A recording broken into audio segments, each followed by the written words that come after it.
চিত না থাকলে কি হয় জানেন? মরা ব্যক্তির নখ চুলগুলো বাড়ে কি, কেন বাড়ে না? বলে চিত নেই, তাই চিত বৃদ্ধি পাওয়ায়। ব্রহ্মের আর এক নাম যিনি বৃদ্ধি পাওয়ান। 5 বছরের শিশু মারা গেলে 500 বছর মেডিসিন দিয়ে রাখলে সে কিশোর বা যুবক হবে, কেন হবে না? আমি হয়েছি কেন? আমার বয়ক্রম বৃদ্ধি হয়েছে কেন? আমার ভিতরে চিত ছিল তাই। আচ্ছা, মৃত মানুষ ঘুমায় তো, মরা মানুষ ঘুমায়? বলুন না, সে চিরঘুমে নিঃসায়িত হয়। যার জাগরণ আছে তার নিদ্রা আছে, যার জাগরণ নেই তার নিদ্রা নেই। আমরা জাগি কেন ঘুম থেকে? বলে চিত আছে তাই ভোরবেলা জাগিয়ে দেয়। চিত। আচ্ছা, লক্ষ্য করবেন চিতটা কেমন। কোনো গাভী মাতা বৎস প্রসব করলো, বাছুরটা যদি মরা হয় কি করে জানেন? প্রথমে সুখে দেখে যদি মরা, তাহলে ওর থেকে মুখটা ফিরিয়ে নেয়, এবং মায়ের পাটে যে দুগ্ধ আসছিল বাছুরের জন্য, শাল দুধ, ওটা আটকে শক্ত হয়ে যায়। এটা পরীক্ষণীয়, মায়েরা জানে, দুধটা আটকে শক্ত হয়ে যায়। কিন্তু বাচ্চাটা যদি, বৎসটা যদি জীবন্ত হয়, তাহলে কি হয় জানেন? তাহলে তখন ওর গা চাটতে থাকে। আমরা সাবান দিয়েও অত পরিষ্কার করতে পারবো না, চেটে চেটে লালা ধুলোগুলো কিভাবে খেয়ে নেয়। উঠে দাঁড় করায়, স্তনের দিকে মুখটা নিয়ে দুধটা ঝরে যায়। চেতন আছে বলেই তো চেটে চেটে ময়লাগুলো নিয়ে নেয়, চেতন আছে বলেই তো দুগ্ধ বাটে তত্ত্ব আসে। মৃত হলে দুগ্ধ আটকে যায়, চাটে না। চেতন, চিত। চিতটা কেমন জানেন? আমি মরে গেলে এই চোখ দেখবে এখন, আমাকে আপনারা দেখতে আসবেন, আমি দেখতে পাবো কি? কেন এতদিন দেখেছিলাম কেন? বলে চিত চেতনার দ্বারা দেখাচ্ছিল। মৃত মানুষের চোখ থাকে, দৃষ্টি শক্তি থাকে না, একে বলে চিত। চিত মানে চৈতন্য, চিত মানে চেতন, সৎচিত। আর কি বলা হলো একটু বলুন, সবাই বলুন। আনন্দ, সচ্চিত আনন্দ ভগবানের স্বরূপ, সচ্চিদানন্দ পূর্ণ কৃষ্ণের স্বরূপ। একই চিৎ শক্তি তার ধরে 3 রূপ। আনন্দংশে লাদি, সদংশে সন্ধিনী, চিদংশে সম্বিত্তারে জ্ঞান করি মানি। কবিরাজ কৃষ্ণ গোস্বামীর কলাম। তার মানে সৎ বললাম আমরা যার অস্তিত্ব আছে, যা কখনো বিনাশ হয় না। চিত বললাম যার চেতনা আছে। আর আনন্দ তো সকলেই চায়। যদি কেউ প্রশ্ন করে ভগবান কেমন, তো দেখিয়ে দেবে ভগবান আনন্দময়, আনন্দ ঘন। আনন্দই ভগবান, যেখানে আনন্দ সেখানেই ভগবান। ভগবান ব্যতীত কখনো কোনো আনন্দ প্রাপ্তি সম্ভব নয়। ফুলগুলোর বক্ষে রেণুর দ্বারা এই গন্ধটা কে দিয়ে দিল? কোকিলের কণ্ঠে কলকুঞ্জনের পঞ্চম সুর কে দিল? চাঁদের জ্যোৎস্নাটা কে দিল? সূর্যের কিরণমালা কে দিল? আকাশের নক্ষত্ররাজির সৌন্দর্য কে দিল? শিশুর মুখের হাসি কে দিল? এই সব কিছু আনন্দেরই বিতরণ, আনন্দই দিয়েছে। এই জন্য ভগবান হলেন সৎ চিত আনন্দ। ওর একটা কিঞ্চিত কণা আমার ভিতরে আছে, তাই আমারও ভিতরে কিছুটা সৎ আছে, আমি বেঁচে আছি। কিছুটা চিত আছে, চেতন আছে, কথা বলছি, শুনছি। আর কিছুটা এখন হরিকথায় আনন্দও পাচ্ছি। এটাই সচ্চিদানন্দ ভগবান আমার অন্তরে আছে তাই। আচ্ছা, যে পিতার 2টি সন্তান, একটি সন্তান মারা গেলে মৃত সন্তান কি সম্পত্তি ওর নামে পাবে? ওআরএস পেতে পারে, কিন্তু মৃত ও সন্তানের পিতার সম্পত্তির অধিকার। কিন্তু মৃত সন্তান কি পিতার সম্পদের অধিকার পাবে? তার নামে লেখা হবে? ঠিক তেমনি যার ভিতরে এই সচ্চিত আনন্দের উপলব্ধি নেই, সেও মৃত, সেও ভগবানের সম্পত্তির অধিকারী নয়, ভক্তির অধিকারী নয়। যার ভিতরে এই সচ্চিত আনন্দের উপলব্ধি নেই, সে মৃত। অর্থাৎ যার ভিতরে হরিনাম নেই, ভগবত ভজন নেই, সাধু সঙ্গ নেই, সে আপাতত নিঃশ্বাস নিলেও সে মৃত। নিঃশ্বাস নিলেই, ভালো মন্দ খেলেই, অট্টালিকায় থাকলেই কি বেঁচে থাকা হয়? যার হরি ভজন নেই, যার ভগবত ভক্তি নেই, যার ভিতরে সচ্চিত আনন্দের পূর্ণত্ব নেই, তিনি জীবদ্দশাতেও মৃত। তিনি পাবেন না, ভগবত ভক্তির সম্পদের অধিকারী নন। এজন্য ভজনই বাঁচিয়ে রাখে আমাদের। ভগবত ভজনই আমাদের জীবন, আমাদের অস্তিত্ব। অন্য কিছুতে অস্তিত্ব নাই। এই জন্য বারবার বলা হচ্ছে যে ভজনই সচ্চিত আনন্দ। তাহলে গোবিন্দের রূপটা কেমন? সচ্চিত আনন্দ রূপায়। তার রূপটা হলো সচ্চিত আনন্দ। ওখানে না আর কিছু নেই। আমাদের দেহ যেমন রক্ত মাংস পুজ, রক্ত, নাড়ি ভুঁড়ি এইগুলি ভগবানের শরীর তা নয়, সচ্চিত আনন্দ দিয়ে গড়া। ছোট বাচ্চা মেলায় গেছে, তো মেলায় গিয়ে দেখবেন ক্ষীরের ছাঁচের পুতুল বিক্রি হয়, মিষ্টির পুতুল, চিনি দ্বারা ঢালাই করে, হাত পা আছে। মেয়েটি বলছে, বাবা আমি ওই পুতুল কিনবো, চিনির পুতুল। চিনির পুতুল মেয়েটাকে কিনে দিল, আদরণীয় কন্যাকে। চিনির পুতুলের হাত আছে, পা আছে, মাথা আছে। মেয়েটা বলছে, অবশ্য মেয়েটা, বাবা কোথায় চুষবো, মিষ্টি কোথায়, এর তো হাত পা আছে। বাবা হেসে বললেন, পাগল মেয়ে, এই ক্ষীর দিয়েই চিনি দিয়েই নির্মাণ, যেখানে চুষবি। তো ভগবান হলো সচ্চিদানন্দ। উনি হাত দিয়ে দেখতে পান, পা দিয়ে কর্ম করতে পারেন, মানে ভগবানের সবকিছু সচ্চিত, একটু ওখানে জড় নেই, মরণ ধর্মী কোনো বস্তু ভগবানে নেই। তা না হলে রামচন্দ্রের চরণ ধুলিতে কি পাষাণ মানবী হয়? পারবো তো? আপনি আমি পারবো? পারবো না। রঘুপতি রাঘবেন্দ্র রামচন্দ্রের চরণ ধুলাতে পাষাণী মানবী হয়ে গেল। তার মানে ওখানে সবকিছু সচ্চিদানন্দের খেলা। এই দেখুন, এখন একটা প্রমাণ আছে এখানে। আপনারা খুব বিজ্ঞ শ্রোতা, অনুরাগী শ্রোতা, ভাগবত শ্রবণের আপনাদের উৎকণ্ঠা প্রকট, নাহলে এত শান্ত স্থিতি পরিবেশ সবখানে হয় না। এখানে এই বাতাসটা এখন পবিত্র হয়ে গেছে। এখানে প্রতিটা মানুষের মনে এখন হিংসা, বিদ্বেষ, কাম, কামনা এগুলো কিছুটা হলেও দূর হয়ে গেছে। মাথায় কোনো সংসারের চিন্তার বোঝা এখন। এর কারণ কি জানেন? সাক্ষাৎ ভগবত হলো ভগবানের অভিন্ন কলেবর। যেখানে ভাগবত শব্দ উচ্চারণ হয়, যেখানে ভাগবত পাঠ হয়, সাধুমন মিলিত হয়, সেখানে সচ্চিদানন্দের তরঙ্গ বয়। এই জন্য এখানে দুঃখ, জরা, ব্যাধি কাউকে আক্রান্ত করছে না, সংসার চিন্তা কাউকে আক্রান্ত করছে না। এবং সব থেকে বড় ব্যাপার, এখানে নারী পুরুষ এক সহবাস্থানে বসেছেন, নারী পুরুষ, কিন্তু কারো মধ্যে কোনো বিকার যাবার সম্ভাবনা। এটাই প্রমাণ করে সচ্চিদানন্দে আনন্দ ছাড়া কিছু নেই, প্রেম ছাড়া কিছু নেই। ওখানে মৃত্যু নেই, জরা নেই, ব্যাধি নেই। এই জন্য সচ্চিদানন্দ রূপায় বিশ্ব উৎপত্তি হে তবে। আচ্ছা, তাহলে ভগবানের রূপ জানলাম, আর তার গুণ কি জানবো? ভগবানের গুণ কি? রূপ গুণ, এই তো। আর রূপ গুণ এবং তার কর্ম। তা আমরা তার রূপ জানলাম, সচ্চিদানন্দ রূপ। আর তার গুণ কি? তাপত্রয় বিশ্ব উৎপত্তি হে তবে। এই অনন্ত অখিল বিশ্ব ব্রহ্মাণ্ডের উৎপত্তির হেতু একমাত্র ভগবান। এই অনন্ত বিশ্ব ব্রহ্মাণ্ডের যা কিছু সৃষ্টি চরাচর, তার তার গুণ হলো তিনি উৎপত্তি। জগৎটা সৃষ্টি করেছিলেন গোবিন্দ কিভাবে জানেন? ইক্ষণ দিয়ে। গোবিন্দ প্রকৃতির প্রতি দৃষ্টি দিয়েছিলেন, সেই দৃষ্টি প্রকৃতি গর্ভবতী হয়ে জগৎ সৃষ্টি হলো। যার দৃষ্টিতে জগৎ সৃষ্টি হয়, যার দৃষ্টিতে জগৎ প্রলয় হয়, তিনি কি করলেন? তিনি বললেন বিশ্ব উৎপত্তাদি হে তবে, মানে বিশ্বের উৎপত্তির একমাত্র কারণ ভগবান। তার তার রূপ জানলাম, তার তার তার গুণ হলো না, তিনি কি করলেন না, তিনি বিশ্ব উৎপত্তাদি হে তবে, এই বিশ্বের সৃষ্টি সৃষ্টি চরাচরের সবকিছুর উৎপত্তির কারণ।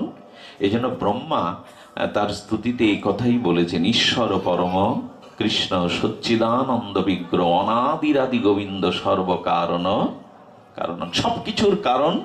এবং গীতা বাক্যেও ভগবান বলেছেন, গতির ভট্টা প্রভু সাক্ষী নিবাস শরণাং সুহৃদ প্রভাব প্রলয়ং স্থানাং নিধানানাম বীজম অব্যয়ম। আমি সমস্ত সৃষ্টির বীজ। এই জগৎ সৃষ্টি তার, এই অনন্ত জগৎ। তবে জগৎ সৃষ্টির একটা মহিমা আপনাদের হৃদয়কে একটু স্পর্শ করব হলো, এই জগৎসা প্রভু প্রলয়ের পরে আবার সৃষ্টি করেন কেন জানেন? খুব মার্মিক কথা। জীব গোস্বামী বলেছেন কথাটি সন্দর্ভে, খুব মার্মিক কথা। বলতে গেলে প্রতিটি লোমকূপ যেন আর খাড়া দিয়ে ওঠে, তত্ত্বের ঝংকার ওঠে ভিতরে, হৃদয়টা কোথায় একটা স্পর্শ অনুভূতি পায়। ভগবান এই জগৎটা সৃষ্টি করলেন কেন জানেন? ভক্ত আর ভক্তির জন্য। বলে আমার তো ভক্তিও নেই, আমি ভক্ত না, তো আমি আসলাম কেন? বললো আসলে কেন যেন? দেখবেন একজন সাধারণ মানুষ সকালে ঘুম থেকে উঠে দেখলো তাদের যে পথটা, যে পাকা রাস্তাটা রাতারাতি সারাই হয়ে গেছে, চারিদিকে আলো আর আলো। পথটা সারাই কেন জানেন? রাষ্ট্রপতি মহোদয় বা প্রধানমন্ত্রী মহোদয়া এইখানে আসবেন একটা সফরে, এটা প্রশাসন বিভাগের কিছু লোক ছাড়া সাধারণ লোককে জানানো হয়নি। তো প্রধানমন্ত্রী বা রাষ্ট্রপতি মহোপাধ্যায় যখন আসেন তখন রাতারাতি সেনাবাহিনী রাতারাতি রাস্তাগুলো সারাই করে, বিদ্যুতের আলোয় ঝরিয়ে দেয়। সাধারণ লোক বুঝতে পারলো না রাতারাতি কেন এত আলো, রাতারাতি কেন রাস্তাগুলো এত পরিষ্কার। আসলে আসলে সেই রাষ্ট্রপতি মহোদয় আসবেন। আরো কি জানেন, আগেকার নিয়ম ছিল, এখনো কিছু রাষ্ট্রের নিয়ম আছে, যদি পৃথিবীর কোনো অন্যতম শ্রেষ্ঠ সম্রাট প্রজাতন্ত্রের রাজা কোনো দেশে আসে, সেই দেশের রাজা তার সম্মানে কি করে জানেন? সেই রাজার সম্মানে কারাগারে কিছু বন্দীকে মুক্তি দিয়ে দেয় তার সম্মানে। এখনো এই প্রথা আছে। যদি কোনো বিশ্বের সম্রাট আসেন, যদি বিশ্ব নেতৃবৃন্দের অন্যতম নেতা আসেন, তো যিনি যে সরকার থাকেন সেই সরকার কিছু বন্দীদের মুক্তি দেন। তার মহারাজা আসছেন, তার সম্মানে কিছু দেয়া হলো। তেমন রাতারাতি যেমন রাস্তাঘাট আলোয় ভরে গেল, সারাই হয়ে গেল, সুন্দর করে পরিপাটি করে শহরটা সাজানো হলো, এক রাতের মধ্যে সেনাবাহিনী করলো। কেন জানেন? আচ্ছা, সাধারণ মানুষের জন্য কি এটা করা হলো? কার জন্য করা হলো? রাষ্ট্রপতি মহোদয় আসবেন বিদায়। ঠিক তেমনি গোবিন্দ বললেন, এই জগৎ আমি কোনোদিন সৃষ্টি করতাম না যদি আমার ভক্ত আর ভক্তি আমি না পাঠাতাম। তার মানে জগৎটা সৃষ্টি হয়েছে ভক্ত আর ভক্তির জন্য। আমার মতো যারা, তারা ওই রাতারাতি পেয়ে গেল সৌন্দর্য, তারাও আমরা পেয়ে গেলাম জগৎ। কথাটা ব্যাখ্যার প্রয়োজন, না হলে তত্ত্ব তো আমরা অনুধাবন করতে পারবো না। এই জন্য যে ভগবান জগৎ সৃষ্টির কারণ সম্পর্কে চৈতন্য চরিতামৃতে একটা বয়ার দিয়েছেন, ভক্তি বিনা জগতের নাহি অবস্থান। শব্দটি আবার বলি, ভক্তি বিনা জগতের নাহি, চিরকাল নাহি করি প্রেম ভক্তি দান, ভক্তি বিনা জগতের নাহি অবস্থান। কবিরাজ কৃষ্ণ গোস্বামী বলছেন, ভক্ত আর ভক্তি যেদিন জগতে থাকবে না, সেদিন জগৎটাই ভগবান রাখবে না। ভক্ত যেদিন পৃথিবী থেকে শূন্য হবে, সেদিনই মহাপ্রলয় হবে, জগতে রাখবে না। শাস্ত্রেও বলা আছে, একজন সতী সাধ্বী নারী যে মাটিতে দাঁড়ায়, সেই মাটিতে কখনো প্রলয় হবে না। এরকম কিছু তত্ত্ব আছে। এই জন্য ভক্তি ছাড়া জগতের অস্তিত্ব টিকবে না। প্রাণ ছাড়া যেমন দেহ বেঁচে থাকে না, জীবতি থাকে না, তেমন ভক্তি শূন্য ভক্ত শূন্য জগৎ রাখে না। আচ্ছা, তা মহাপ্রলয় হলে আবার সৃষ্টি হয় কেন? শুনেছিলাম বড় পণ্ডিতজির মুখে, শ্যামসুন্দর পণ্ডিত বাবাজির শ্রীমুখে, তিনি বলেছিলেন, জগৎটা যখন প্রলয় হয়ে গেল, তখন সমস্ত জগৎজীবের আত্মা কোথায় স্থান পেল? ভগবানের লোমবিহ্বরে সবাই অবস্থান করল। আর ক্ষীরোদশায়ী মহাবিষ্ণু তখন শায়িতই থাকেন। যখন প্রলয় হয়, খুব মন দিয়ে শুনুন, খুব তত্ত্বত কথা, যখন প্রলয় হয়, সেই প্রলয়ের মুহূর্তে কোনো ভক্ত যদি নিষ্কিঞ্চন অহেতুকীভাবে ভগবানকে একটু আরাধনা ভজন করতে চায়, ভগবানকে একটু প্রেম নিবেদন করতে চায়, সেই নিবেদনের ইচ্ছাটা জাগার সাথে সাথে সেই মুহূর্তে যদি প্রলয় হয়, তাহলে ওই ভক্তের ইচ্ছাটা ভগবানের হৃদয়ে সুপ্তভাবে থেকে যায়। ভগবান চিন্তা করেন, ওই মহাপ্রলয়ের সময়ে অমুক ভক্ত আমাকে ভজনে প্রেম নিবেদন করতে চেয়েছিল, ওই প্রেমটা তো আমার বড় লোভ, ওই প্রেমটা আমার প্রয়োজন। ওই ভক্তের প্রেম ভজন নিবেন বলে গোবিন্দের মনে সৃষ্টির বাসনা জাগে, সৃষ্টির আকাঙ্ক্ষা জাগে, এবং ওই ভক্তের ভক্তির অর্ঘ্য নেওয়ার জন্য ভগবান আবার জগৎ সৃষ্টি করেন। আর আর আমরা, আমার মতো মাদিস জীব এলো কেন? এই যে দেখবেন মাটির ভিতরে বীজ আছে, বর্ষাকাল এলে না আগাছাগুলো কে লাগায়? আগাছার বীজগুলো মাটির ভিতরে কে লাগায়? বলো অনেক আগে ওগুলো বীজ আকারে ছিল, বৃষ্টির শরৎ জল পেয়ে ওগুলো লাগায় কি? বর্ষাকালের আগাছাগুলো কেউ লাগায়? ছিল মাটিতে, সরস জল পেল, তারা উঠলো। তেমন অন্যান্য জীবগুলো যারা কামনা বাসনায় সুপ্ত হয়ে মিলে গিয়েছিল, তারাও এই ভক্ত ভক্তির জন্য জগৎ পেয়ে গেল, জগতের আশ্রয় পেয়ে গেল। তার মানে ভক্তি না থাকলে জগৎ, আচ্ছা এই যে মাইক্রোফোনের শব্দটা দূরে যাচ্ছে, এই যে বৈদ্যুতিক বাল্বটা চলে আধার দূর করছে, এখন যদি পাওয়ার হাউস থেকে বিদ্যুৎ চলে যায়, টিউব থাকবে, মাইক্রোফোন থাকবে, শব্দ তরঙ্গ যাবে তো দূরে, সবই তো আছে। ঠিক তেমনি জগৎটা সৃষ্টি হয়েছে ভক্তি আর ভক্তের জন্য। যেদিন থাকবে না সেদিন জগৎ প্রলয় করে দেবে ভগবান। ভক্তি বিনা জগতের নাহি অবস্থান। ভক্তি ছাড়া জগতের আলাদা কোনো অস্তিত্ব নাই। এই জন্য ঠাকুর মশাই বড় আদর করে নিত্যানন্দ গৌর মহিমা কীর্তন করতে গিয়ে বলছেন, আমরা শুনবো সেই মহিমা। কি বলছেন?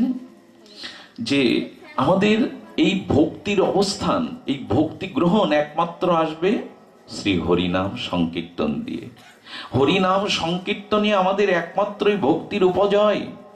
এই জন্য বারবার বলছেন সর্ব বিজয়তে শ্রীকৃষ্ণ। একটু নামে বিশ্বাস আনুন। আমি আপনাদের অনুরোধ করব, 24 প্রহর আপনাদের ফরিদপুর অঞ্চলে বা ভাঙা অঞ্চলে নামযজ্ঞটার প্রচার অনেক বেশি। আমি বলবো যে মহাপ্রভু আমাদের একটু সতর্ক করে দিয়েছিলেন। সেই সতর্কটা হলো 24 প্রহর, 56 প্রহর, 72 প্রহর হোক, তাতে আপত্তি নেই। নাম যজ্ঞই কলিযুগের যুগধর্ম, সংকীর্তন ধর্ম, এটা বলা আছে। কিন্তু মহাপ্রভু নাম কি শুধু আসরে করতে বলেছেন? 56 প্রহর, 72 প্রহর শুধু কি বছর ওই 3 দিন 5 দিন আসরে হবে, নাট মন্দিরে হবে? মহাপ্রভু কি বলছেন? শোনো শোনো নিত্যানন্দ, জীব সব হইল অন্ধ, কেউ না পাইল হরিনাম, এই নিবেদন তোরে নয়নে দেখিবি যারে, ধরে করে লয়াইবি নাম। নিত্যানন্দকে আদেশ দিচ্ছেন। আর কি আদেশ দিচ্ছেন? শোনো শোনো নিত্যানন্দ, শোনো হরিদাস, সর্বত্র আমার আজ্ঞা করো হে প্রকাশ, জীবের দ্বারে দ্বারে গিয়া করো এই ভিক্ষা, ভজ কৃষ্ণ কহ কৃষ্ণ করো কৃষ্ণ। মহাপ্রভু দেখিয়ে দিলেন কোথায়? জীবের দ্বারে দ্বারে গিয়া। কোথায় দেখিয়ে দিলেন? আসরে। আজ 75%, 80% হিন্দুর ঘরে সকাল সন্ধ্যা হরিনাম হয় না। আসরে 3-4 দিন 5 দিন বেশ আনন্দ করে হলো, তারপরে আর নাই। আর রাত 11টা বাজলে তো কমিটির লোকও খিচুড়ি খেয়ে ঘুমিয়ে পড়ে। এখন যজ্ঞের যে দুরবস্থা, 11টা বাজলে ভগবান তুমি কুঞ্জ ঘরে জাগো, নিতাই গৌর তুমি জাগো, আমি বাড়ি ঘুমাই। যদি ঘরেই হরিনাম না হলো, মহাপ্রভুর উদ্দেশ্য এটা ছিল না। অতএব গৃহে তুমি কৃষ্ণ ভজ গিয়া। গৃহে যদি শান্তি না থাকে, পুত্র কন্যাকে নিয়ে যদি একটু ভজন আদর্শবান না করতে পারেন, তো গৃহে আগুন জ্বললে এখানে এসে শান্তি কোথায় পাবেন আপনি? গৃহটাকে গড়ুন। নিতাই চাঁদ জীবের দ্বারে দ্বারে গেছেন। হ্যাঁ, নিতাই চাঁদকে, যিনি ত্রেতাতে লক্ষণ কথায় কথায় রেগে উঠতেন, যিনি দাবারে বলদেব দাও দাদা, তার হল দিয়ে বলতেন মাঝে মাঝে আমি হস্তিনাপুরকে টেনে সমুদ্রে নিয়ে, এত ক্রোধ। সেই বলদেব, সেই লক্ষণ আজ কলিতে নিতাই হয়ে কি বলছেন? অক্রোধ পরমানন্দ। আর ক্রোধ করছেন না। বলরাম কথায় কথায় হল দিয়ে হস্তিনাপুর টেনে সাগরে ফেলে দিতে চাইতেন। সেই বলদেব, সেই লক্ষণ, যিনি কথায় কথায় ক্রোধ করতেন, সেই লক্ষণ, সেই বলদেবেরই তো অবতার, শঙ্কাসনের মূল অংশী নিত্যানন্দ। অক্রোধ পরমানন্দ নিত্যানন্দ রায় রে, অভিমান শূন্য নিতাই নগরে বেড়াই রে। আজ সেই নিতাই নগরে নগরে বেড়াচ্ছে। মহাপ্রভু বলছেন ভিক্ষা করো নিতাই। জীব, কলি জীব অন্ধ হয়ে গেছে, তারা ভোগ বাসনা কামনায় বড় আতুর। এদের ভিতরে শুদ্ধ ভক্তি দান করো। আমি যে এসেছি হরিনাম বিলাতে।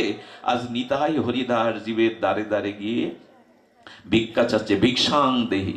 মায়েরা চাল কলা টাকা নিয়ে বাটি ভরে অবধূত ঠাকুরের আঁচলে দিতে যাচ্ছে। অবধূত নিতাই বলছেন, মা চাল কলা নিতে আসেনি, তবে কি ভিক্ষা নেবে ঠাকুর?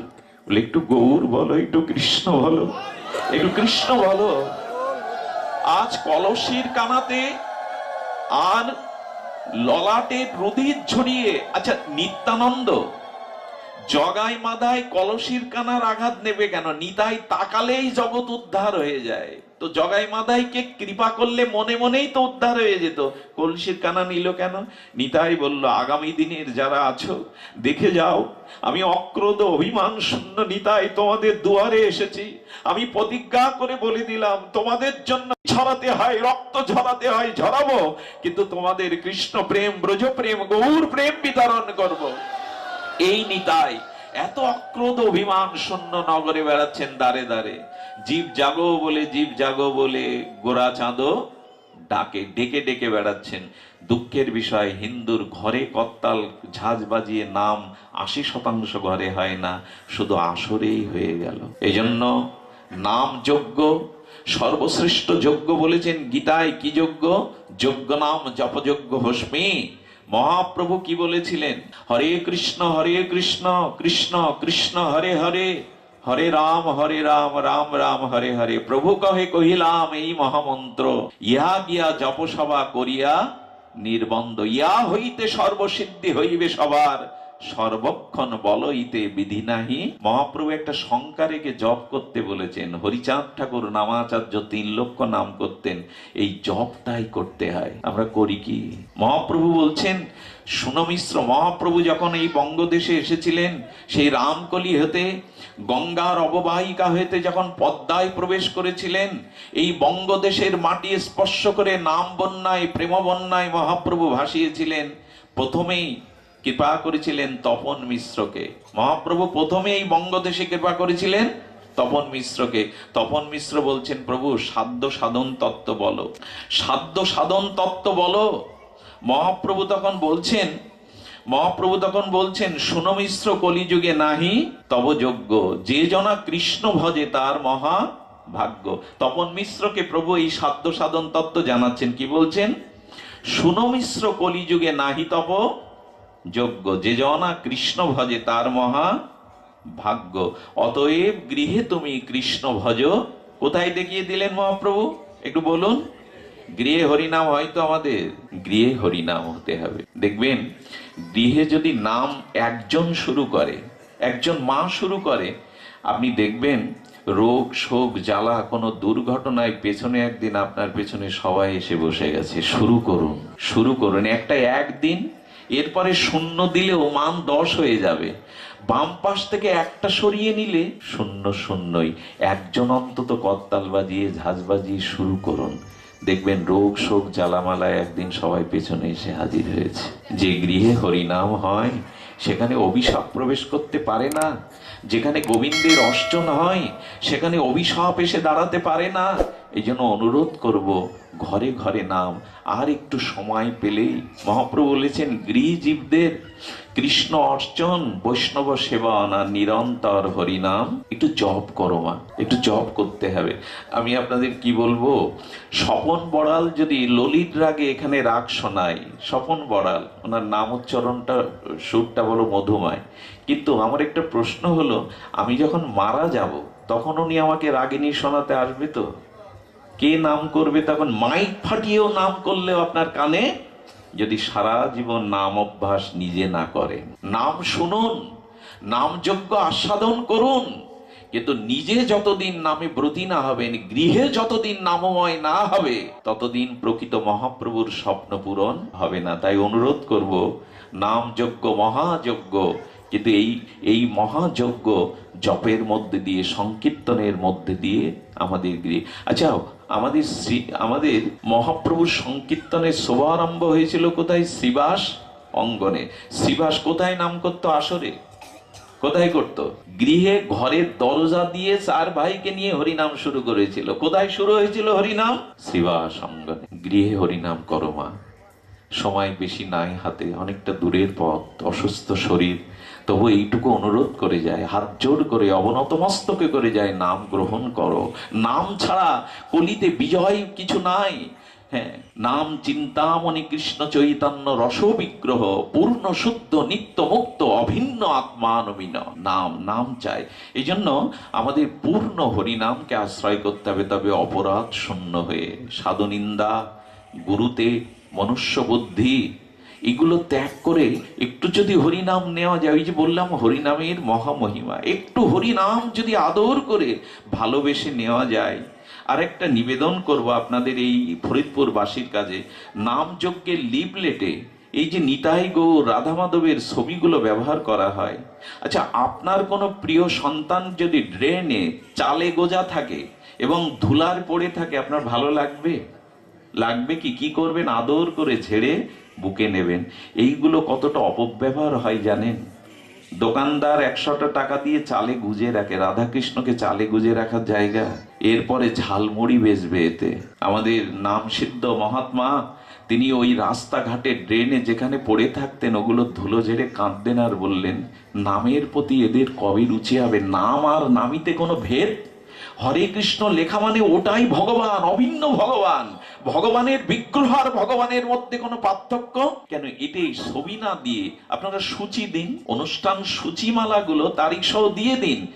আর এগুলো যদি দিতেই হয় তবে যে আদর করে ভালোবেসে ভগবানের অভিন্ন স্বরূপ মনে করে যত্ন করে রাখতে পারে তাকেই দিতে হবে। নাম আজ এত সহজ হয়ে গেছে আমাদের কাছে। এখন প্যান্ডেল করলেই দেখি ওই দেখুন, ওই রাধা কৃষ্ণ আঁকানো। ভগবান বলেছেন পটে কেউ যদি কোথাও অঙ্কিতও করে তবে সেই বিগ্রহ আর আমাদের কোনো সমস্ত নেরগুলো, রৌদ্র তাপগুলো, আমাদের পায়ের ধুলোগুলো উড়ে পড়বে রাধা মাধবের গায়ে। কি একটা দুরবস্থা শুরু হয়েছে প্যান্ডেলের চারিপাশে। ওই দেখুন রাধা কৃষ্ণ দেখাবে বলে ভালো, ভগবানের বিগ্রহকে ওভাবে, আপনার সন্তানকে যদি ওভাবে রৌদ্রে রেখে দেওয়া হয় ধুলোবালির মধ্যে, আদরের সন্তানকে আপনি মেনে নিতে পারবেন? ভগবানের নামের প্রতি, ভগবানের বিগ্রহের প্রতি শ্রদ্ধা আনুন। যদি শ্রদ্ধা না আনায় কি হয় জানেন?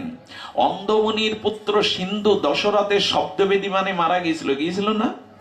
সেই পুত্রকে কোলে নেওয়ার পরে অন্ধমুনি মৃত্যুর পরে আগে তপস্যা করে জেনেছিলেন, আমি পুত্র শোক কেন পেলাম? আমি তো মুনি, আমার তো কোনো পাপ নেই এ জন্মে, আমি কেন পুত্র শোক পাবো? মুনি তো, ত্রিকালজ্ঞ মুনি। উনি ধ্যানের দ্বারা কি পেলেন জানেন? আমি গত জন্মে ভগবানের বিগ্রহকে শিলা বুদ্ধি করেছিলাম, মত্ত বুদ্ধি করেছিলাম, পাথর জ্ঞান করেছিলাম, এই অপরাধেই কি আমার ছেলে মারা গেল, পুত্র শোক পেতে হলো। এটা ছেলে খেলা নয়। এই জন্য ভগবানের অবস্থান থাকবে শ্রীমন্দিরে, তার বিগ্রহ থাকবে শ্রীমন্দিরে।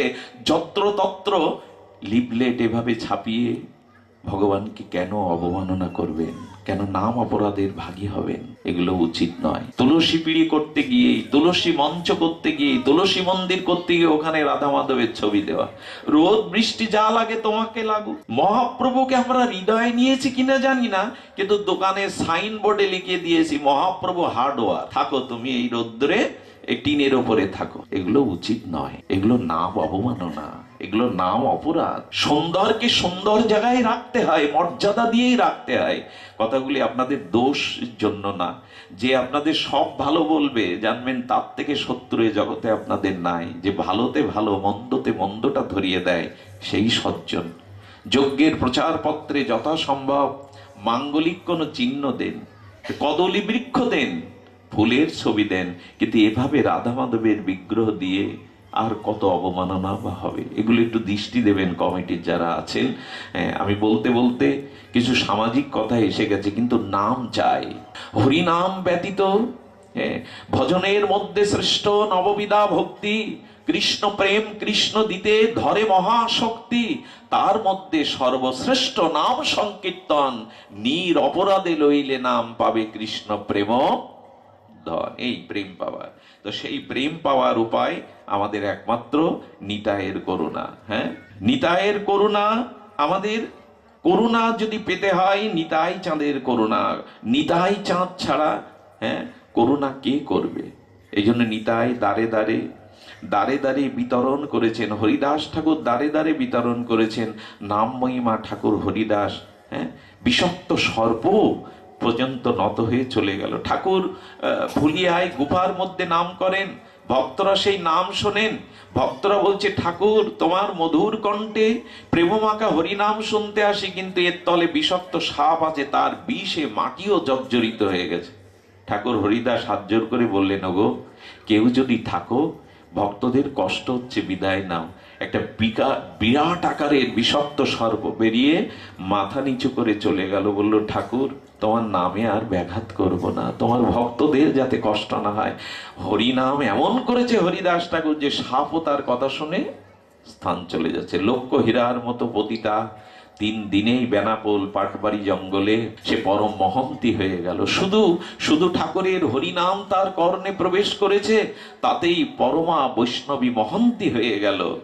ঠাকুর হরিদাসের কই নাম পরশ পাথর, আমাদেরও তো ছোঁয়া লাগে, আমরাও তো নাম নিক্রিয়া হবে কই। তবে বলছেন না, ক্রিয়া সেই দিনই হবে যেদিন নির অপরাধে নাম নিতে পারবো, যেটি নিতাই গৌরের করুণা, শ্রীগুরুর মহিমায়, শ্রীগুরুর প্রদত্ত প্রসাদী হরিনাম যেদিন গ্রহণ করব, সাধুগুরু মুখের সেই মুখারবিন্দর অনুভূতি সম্পন্ন যখন নাম গ্রহণ করব, তখনই কৃপা হবে। এই জন্য এই বিশ্ব উৎপত্তির একমাত্র কারণ কি বললাম? ভগবান। আর সেই ভগবানের উপলব্ধি একমাত্র ভক্তি আর ভক্তের জন্যই জগৎ সৃষ্টি। তাহলে আমরা ভগবানের গুণ বললাম, রূপ বললাম, আর কি বললাম? তার কর্ম বললাম। বিশ্ব উৎপত্তিতে আর কর্ম। এবার তার গুণটা বলেই বিশ্রামের দিকে যায়। তার গুণটা কি? তাপত্রায় বিনাশায়। ভগবান কি করেন? এই যে ত্রিতাপ দগ্ধিত তাপ, এই তাপ ভগবানের নাম নিলে, স্মরণ নিলে প্রশমিত হয়ে যায়। তাপ তো আছে আদি দৈবিক, আদি ভৌতিক, আদি আত্মিক। এই যে আধ্যাত্মিক, যে ভৌতিক, এই যে দৈবিক, এই ত্রিতাপ তাপে তো বিশ্ব জ্বলছে, ভব মহাদাবাগ্নি, সমস্ত জগৎ জ্বলছে। একমাত্র নিবাপিত হতে পারে হরি নামের দ্বারা, একমাত্র ভক্তির দ্বারা। তাই গোবিন্দ নাম স্মরণ নিলে, গৌর গোবিন্দের চরণ আশ্রয় নিলে, সাধু সঙ্গে হরিকথা শ্রবণাদি কীর্তন রঙ্গে যদি নিজেকে সমর্পিত করতে পারি, তখনই বলছেন ত্রয় তাপ বিনাশায়। তার নাম গ্রহণ করলেই, তার চরণ আশ্রয় করলেই ত্রয় তাপ বিনাশক। এই হলো তার গুণ। যার নাম নিলে, যাকে স্মরণ করলে, যাকে হৃদয়ে একবার ধারণ করলে সমস্ত ত্রয় তাপ বিনাশ হয়ে যায়। কিন্তু আমাদের হলো কই? আমাদের করুণা কণা হলো কই?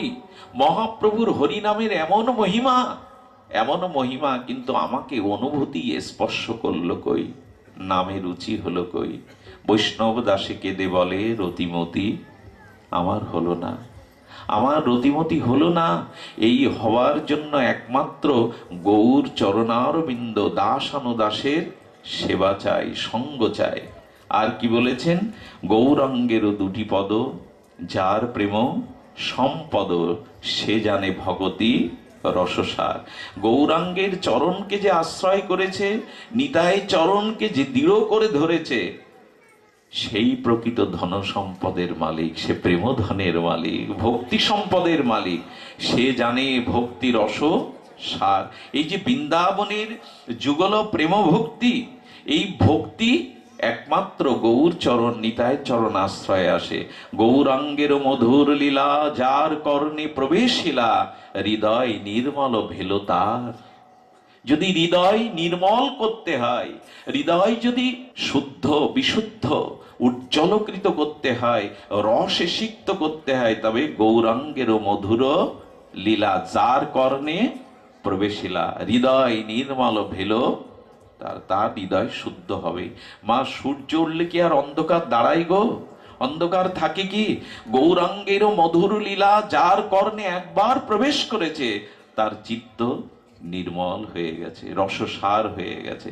যে গৌরাঙ্গের নামলয় তার হয় প্রেমোদয়। এগুলি কি শুধু কাব্য, শুধু কি শব্দ? শব্দ নাই। যে গৌরাঙ্গের নাম লয় তার হয় প্রেমোদয়। তারে মঞ্চে যাই বলিহারি, বলিহারি দিচ্ছেন, তাকে জয় জয় জয়কার দিচ্ছেন যিনি গৌরাঙ্গের নাম নেন। আজও জানেন, আজও মরমিজনদের দেখেছি, গৌরাঙ্গ বলিতে হবে পুলক শরীর। গৌরাঙ্গ বললেই হৃদয় পুলকিত হয়, শরীর পুলকিত হয়। হরি হরি বলিতে নয়নে বহেনি। কবে হবে? কবে হবে এমনি করে? গৌর বলে কবে কাঁদতে পারবো? এই জন্য বললেন তার হয় প্রেমোদয়।